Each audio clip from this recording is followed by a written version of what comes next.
ataupun aspek sosial, menurut Bapak, pendekatan apa yang digunakan oleh tim ataupun Partai Demokrat untuk memenangkan Prabowo Subianto dan Gibran di Kota Bandung begitu, Pak? Kota Bandung ataupun Bandung Raya. Mohon. Nah, pertama untuk sosialisasi Pak Prabowo, pasangan Pak Prabowo Gibran itu di Bandung Raya, itu kan dilihat dari programnya gitu kan ke depan. Nah, pertama untuk Pak Prabowo dan Gibran sendiri, karena ini partai nasionalis religius, jadi kita melalui pendekatan kepada seluruh aspek gitu kan, seluruh aspek yang ada, khususnya yang ada di kita, baik itu tokoh masyarakat, tokoh budaya, tokoh pemuda maupun tokoh agama khususnya gitu kan, karena kita ketahui bahwa di daerah Bandung Raya atau di daerah Priangan memang itu ketokohan ataupun sisi nilai religius dan nilai-nilai budaya itu sangat kuat gitu kan. Nah, pertama mensosialisasikan dari beberapa program Pak Prabowo sendiri, baik untuk program masalah ketahanan ke depan, pemerintahan ke depan, untuk masalah kestabilan maupun untuk masalah peningkatan khususnya dalam bidang ekonomi, karena kita ketahui bahwa sisi kelebihan Pak Prabowo dengan calon-calon lain, yaitu Pak Prabowo sendiri, dia memang orang yang sudah benar-benar, kalau kata Gus Dur mah negarawan lah, udah tidak punya kepentingan secara pribadi, memang sisa hidupnya itu untuk benar-benar mengabdi kepada negara kan gitu. Yang kedua, memang punya kapasitas dia untuk menjangkau bukan hanya pembenahan secara di dalam negeri, tapi dia mampu menjadikan negara yang punya taring ataupun punya kekuatan di tingkat internasional gitu kan. Nah, untuk itu dari Demokrat sendiri mencoba mensosialisasikan kelebihan-kelebihan Pak Prabowo dengan program-programnya ke semua kalangan seperti itu.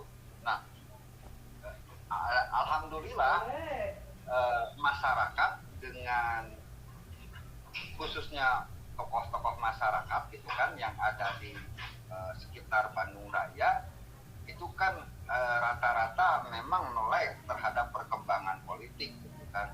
Nah, untuk tokoh masyarakat tersebut tidak susah gitu kan mengakses informasi mengenai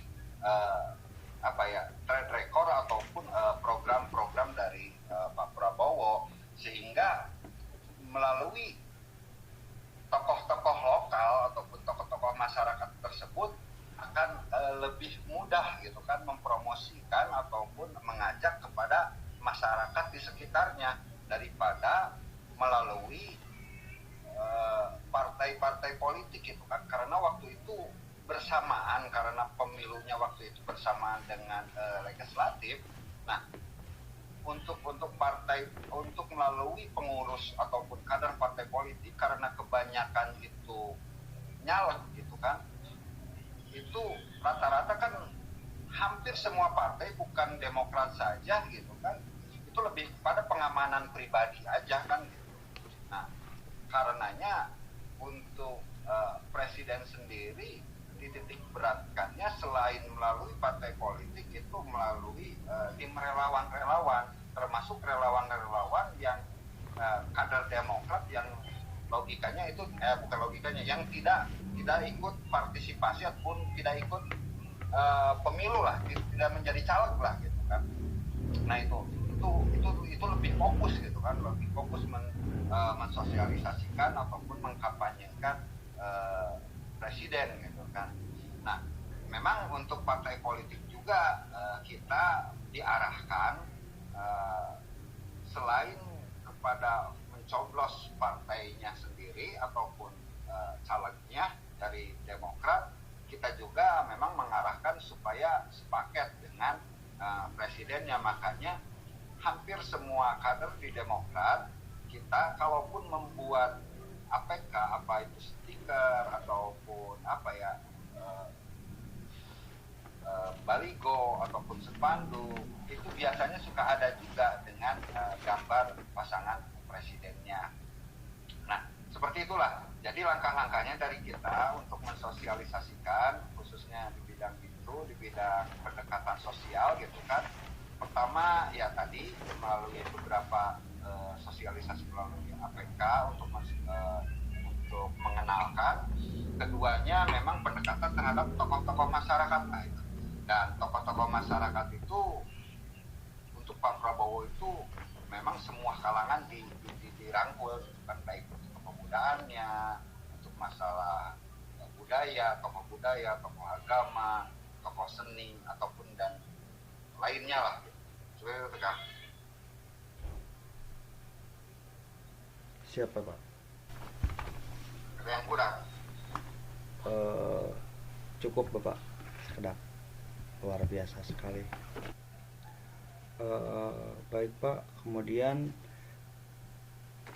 ingin menanyakan dalam aspek budaya, menurut Bapak bagaimana strategi Prabowo dalam menjalin kerjasama ataupun dengan berbagai komunitas budaya lokal yang ada di Bandung begitu? Ya, nah ini baik itu Pak Prabowo ataupun khususnya Partai Demokrat dalam membangun budaya ataupun melestarikan budaya di Jawa Barat, itu kita memang dari Demokrat sendiri khususnya itu sangat respon ya terhadap budaya-budaya lokal ataupun melestarikan budaya-budaya yang ada di Indonesia. Contohnya memang dari kita, dari Demokrat sendiri, kita menggandeng para budayawan khususnya yang ada di Jawa Barat ataupun di daerah Bandung gitu kan, untuk bisa ikut andil gitu dalam pembangunan politik lah. Nah untuk khususnya dari Demokrat, kita dari Demokrat sendiri tidak sedikit gitu kan para tokoh budayawan yang memang ikut nyalek di ini, baik itu tokoh seni maupun tokoh budaya.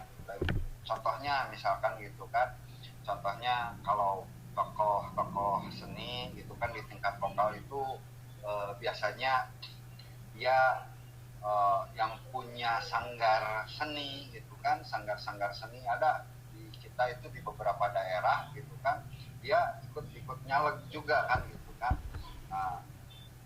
Dengan misinya nanti kalaupun sudah jadi dewan dia ataupun itu, dia akan mengembangkan seni untuk melestarikan budaya lokal gitu kan.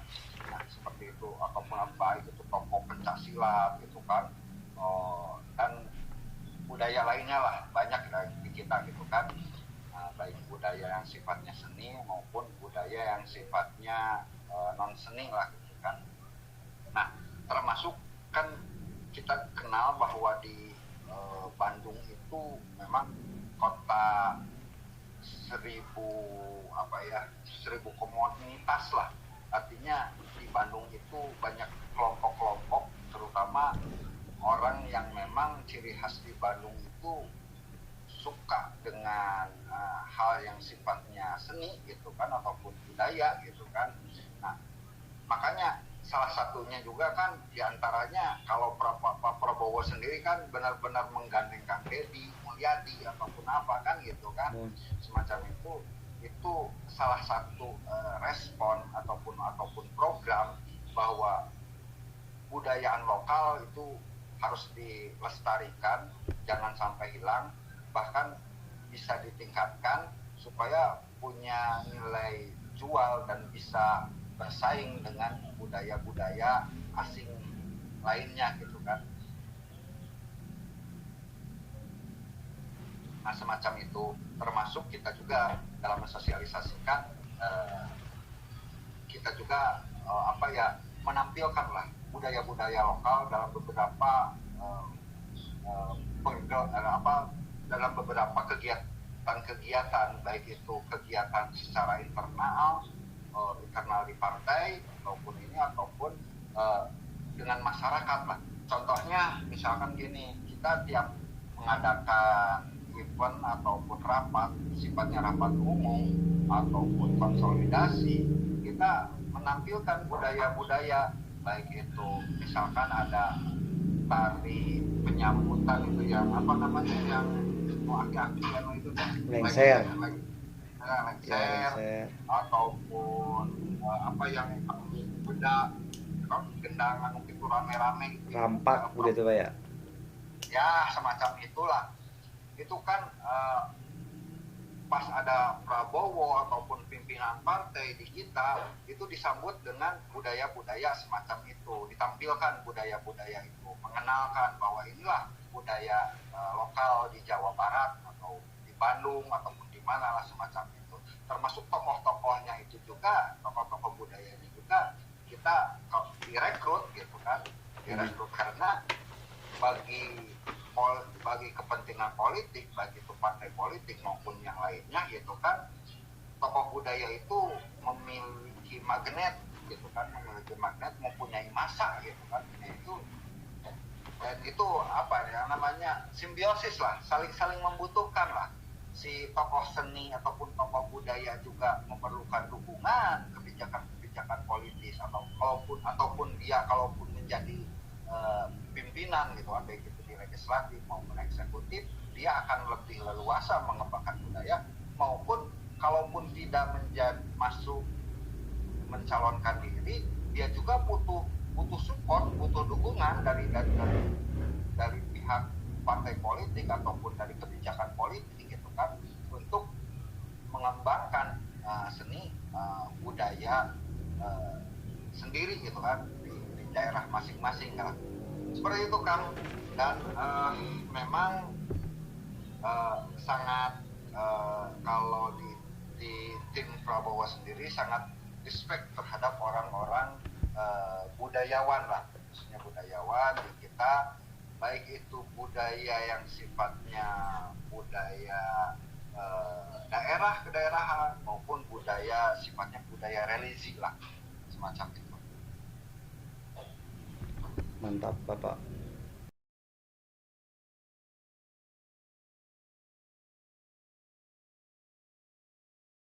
Kalau Demokrat melihat sosok Prabowo juga bisa dianggap sosok yang baik untuk memimpin negara. Nah, makanya kita juga dukung.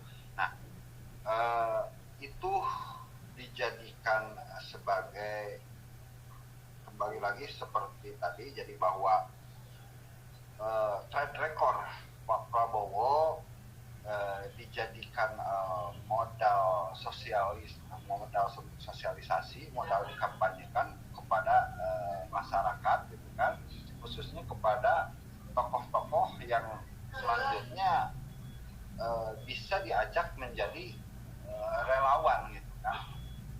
Nah, saya melihat bahwa kemarin itu banyak relawan-relawan yang memang dia benar-benar sebagai relawan gitu kan, bukan hanya dia mengeluarkan tenaga dan pikiran, tapi dia juga sampai kepada materinya juga dia kan, untuk membantu Prabowo bisa menang gitu kan. Nah,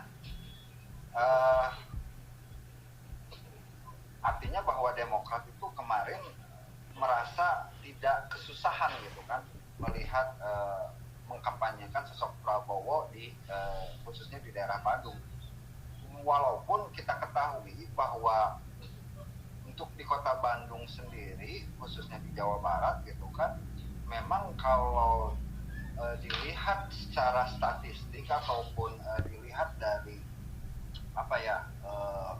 hasil survei, memang kebanyakan awalnya itu yang tidak ataupun kurang suka terhadap pemerintahan gitu kan, khususnya pemerintahan Jokowi gitu. Makanya kemenangan di Prabowo di Jawa Barat ataupun di Bandung yang mencapai 60% itu bagi Demokrat itu di luar ekspektasi gitu kan, di luar ekspektasi artinya hal yang luar biasa lah gitu kan, hal yang luar biasa, tidak menyangka bahwa di Jawa Barat itu akan menang lebih dari 60%. Nyangkanya itu kan ya paling beda-beda tipis kalaupun menang gitu kan. Nah, memang Pak Prabowo sangat tepat sekali gitu kan, selain memilih selain menggunakan partai politik khususnya di Jawa Barat, dia menggunakan tokoh seperti Pak RK gitu kan, ataupun Pak Emil sebagai salah satu ketua relawan, ataupun ketua, bukan relawan sih sebenarnya, dia koordinator untuk Jawa Barat gitu kan, koordinator pemenangan untuk di Jawa Barat gitu kan. Nah, itu memang sangat tepat gitu kan, sangat bagus, karena posisinya Emil juga di Jawa Barat itu banyak orang yang menyukai ataupun menerima Emil gitu kan. Nah, selain ketokohan selain melalui ketokohan yang ada di Jawa Barat gitu kan, modal-modal sosial Pak Prabowo itu memang bagi Demokrat itu sangat mudah untuk mengajak masyarakat memilih Prabowo, dan itu karena melihat track record khususnya Pak Prabowo sendiri. Nah, memang untuk Mas Gibran-nya gitu kan, untuk wakilnya, khususnya untuk di Jawa Barat, karena saya karena saya posisinya ada di DPD ya, Demokrat di tingkat Jawa Barat, itu memang kalau di Bandung itu kurang laku pun kan secara ini. Kita kan menggunakan strategi gitu kan. Nah, kalau untuk Mas Gibran sendiri itu lebih banyak dipasangnya, foto-fotonya dipasang ataupun gambar-gambarnya dipasang itu mungkin kalau di Jawa Barat itu di wilayah daerah Cirebon lah kan? Cirebon, Indramayu gitu kan. Tapi untuk wilayah Priangan ataupun ke barat itu lebih banyak hanya foto Pak Prabowo sendiri gitu kan. Karena masyarakat khususnya Priangan ataupun ke barat, wilayah Bekasi, Bogor ataupun itu bisa dianggap kalau Mas Gibran-nya itu dianggap kurang lah gitu. Dia suka dengan Prabowo tapi kurang suka dengan Mas Gibran-nya, seperti itulah. Makanya kita juga dari partai politik mencoba membuat strategi gitu kan, diantaranya kalau di sini hanya ini, di sana wilayah sana dipasangkan gambarnya dengan wakilnya, seperti itulah Kak. Di samping kita juga tadi itu melalui tokoh-tokoh yang dianggap punya kemampuan atau punya basis massa yang besar gitu kan. Baik Pak.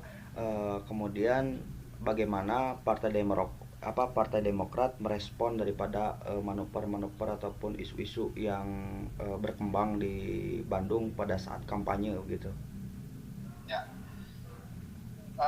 pertama karena memang sudah kita ketahui bahwa black campaign gitu kan, khususnya itu kan banyak, khususnya yang banyak beredar itu di media-media sosial lah ya gitu. Nah, kita ada dua strategi secara umum lah gitu, dua garis besar lah. Yang pertama, kita mencoba mengkanter. Nah, mengkanternya yaitu dengan menampilkan hal-hal yang sifatnya positif ya. Jadi di mana orang lain berbicara black campaign menjelekan baik itu secara kepribadiannya gitu kan ataupun kinerjanya semacam itu, kita juga mengkanter dengan prestasi-prestasinya semacam itulah. Kita membuat konten-konten yang sifatnya positif lah gitu kan, dan itu by data gitu kan. Artinya dengan data yang akurat gitu kan, dengan benar-benar ini kita membuat sebuah konten yang sifatnya itu yang memang benar apa adanya gitu kan, bukan fitnahan ataupun dibuat-buat lah gitu, dibuat-buat. Pertama itu dengan kita mengcounter dengan hal-hal yang positif.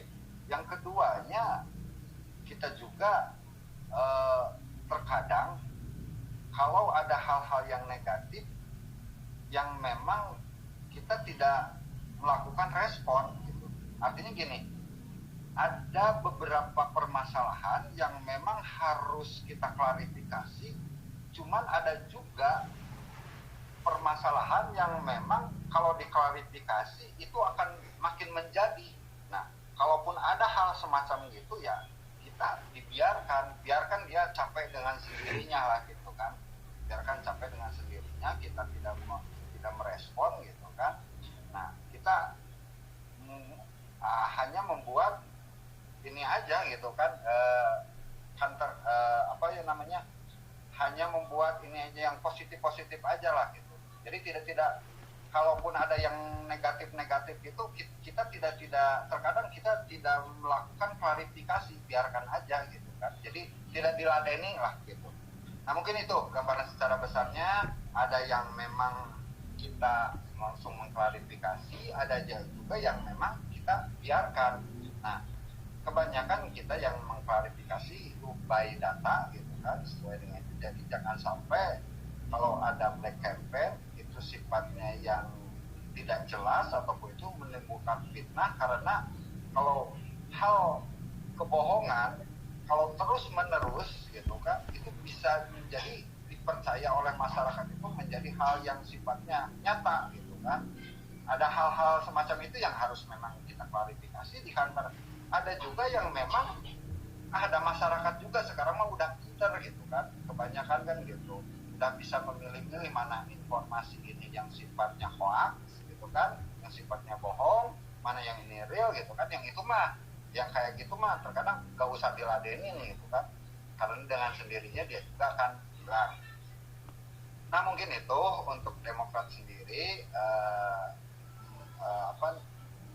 mencoba mengkanter ataupun merespon dari sifatnya hal-hal yang black campaign. Siapa Pak? Sebentar.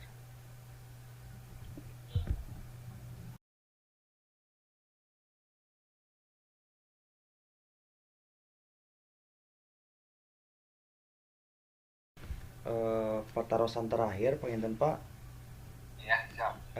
terkait strategi kampanye apa yang paling efektif khususnya pas kemarin yang digunakan oleh Partai Demokrat untuk memenangkan Prabowo Subianto begitu. Gambaran secara umumnya terkait strategi politik di lapangan. Ya, karena gini lah, karena ini udah menjadi apa ya, rahasia umum bahwa dari awal saya udah katakan bahwa untuk menarik masyarakat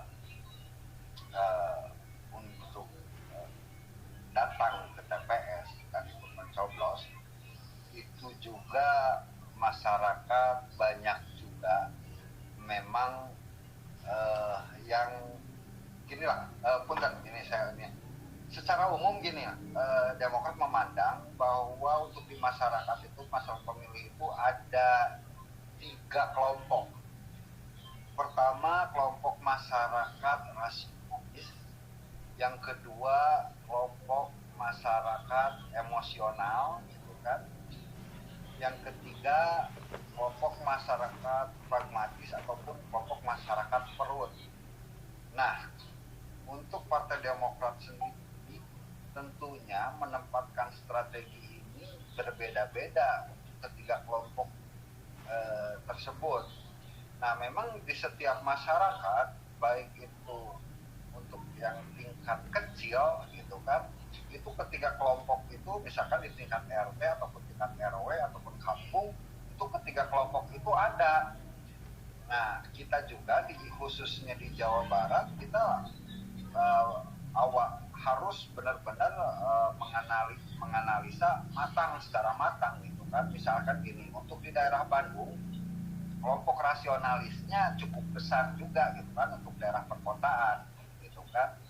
Nah, otomatis untuk kelompok rasionalis gitu kan, strategi yang digunakan yaitu menggunakan informasi-informasi gitu kan, baik itu melalui media-media cetak, media sosial gitu kan, maupun tadi itu semacam media-media yang sifatnya kayak spanduk gitu kan, ataupun yang lainnya seperti itu kan, baik itu program-programnya, trade recordnya, ataupun timnya gitu, mengenalkan tim-tim di Jawa Barat itu siapa saja semacam itu kan, ketokohan ataupun apanya. Pertama itu kelompok rasionalis. Kedua, kelompok emosional itu rata-rata memang menggunakan kita menggunakan ketokohan lokal seperti tokoh budaya, tokoh agama, tokoh apa kan gitu. Rata-rata kan di masyarakat kita juga ada juga kan gitu kan, memilih itu karena saya mah ada si A aja loh, lihat tokohnya gitu kan. Ya kalau ke calonnya mah nggak terlalu kenal gitu kan, nggak pernah ngobrol, hanya tahu lewat informasi aja, tapi saya percaya ke ini aja, tokoh lokal. Nah, untuk itu untuk masyarakat yang emosional, kita menggunakan perekrutan tokoh-tokoh lokal gitu kan, tokoh-tokoh lokal. Nah, yang ketiga untuk masalah wilayah masyarakat perut, nah tentu saja ini kita juga tidak memungkiri bahwa masyarakat kita itu karena pendidikan rendah, sedikit demi sedikit mau gak mau, daripada dia tidak memilih gitu kan, dia tidak datang kan lebat juga kan gitu. Makanya kita sebisa mungkin kan gitu merekrut para donatur semacam itu untuk memberikan sumbangan semacam itu, baik itu kayak sosialisasi, bikin pasar murah ataupun sembako murah ataupun apalah gitu semacam itu, supaya memang dia itu tertarik karena kita ketahui bahwa untuk masyarakat perut ini kalau hanya sekedar sosialisasi atau itu tidak manfaat juga kan gitu kan. Nah, memang hal-hal semacam ini untuk wilayah-wilayah tentu tiap daerah-daerah tentu berbeda-beda gitu kan. Artinya gini, untuk wilayah A itu strategi yang ininya untuk rasionalnya berapa persen, emosionalnya berapa persen, khususnya itu untuk yang pragmatisnya, yang pemilih perutnya itu berapa persen kita diinikan, kita diadakan kan, itu tiap daerah pasti beda-beda lah. Makanya membuat strateginya pun gitu semacam itu gitu kan. Ada artinya untuk logistik di daerah A itu kecil, tapi di daerah B itu sangat besar gitu kan untuk daerah C itu. Nah, biasanya rata-rata untuk pemilih perut itu biasanya daerah-daerah padat gitu kan, kalau di perkotaan itu gitu kan, daerah-daerah padat yang memang bisa disebut lah dalam tanda kutip, kalau bahasa kasarnya itu kaum miskin kota lah gitu kan, ataupun di daerah pedesaan gitu kan, pedesaan biasanya semacam itu yang memang kurang untuk masalah informasi gitu kan, dan masyarakatnya tingkat pendidikannya yang rendah lah. seperti itu. Kita mengkelompok-kelompokkan. Itu kan strategi-strategi yang digunakan untuk Partai Demokrat, khususnya dalam memenangkan capres cawapres semacam itu. Nah paling ini kan, halo, Halo Pak. ya ya, paling gini Kang Jejang, Mohon Bapak. nanti kalau ada kekurangan-kekurangan karena kita keterbatasan